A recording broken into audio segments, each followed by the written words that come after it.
এই স্বামী ভালো, সেই স্বামী সবসময় চিন্তা করে আমার বউটা যদি একটু কটু কথাও বলে, ও যদি একটু কর্কশ হয়, ও কোনো পুরুষের সাথে কথা বলে না, চরিত্র নষ্ট করে না, এমন মহিলা রেখে দেওয়া যায়, ওকে পোষা উচিত, যত্ন করা উচিত। এটা হচ্ছে বুদ্ধিমান স্বামী।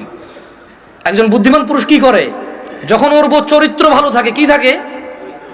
যখন ওর বউর চরিত্র ভালো, মানে কোনো পুরুষের সাথে কথা বলে না, কোনো পুরুষের সাথে দেখা দেয় না, খালতো ভাই, মামতু ভাই, আড়াতো পাড়াতো এসব ভাইটাই নাই, ক্লাসমেট, হ্যাঁ, এসব ভাইটাই নাই, কথা বলে না এগুলোর সাথে।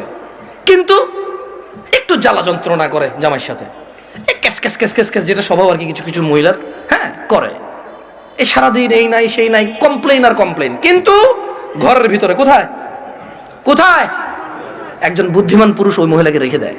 কেন? ওই মহিলাকে আদর যত্ন করলে এটা মানুষ হবে, এটা চরিত্র ভালো। এটা কি ভালো? চরিত্র ভালো।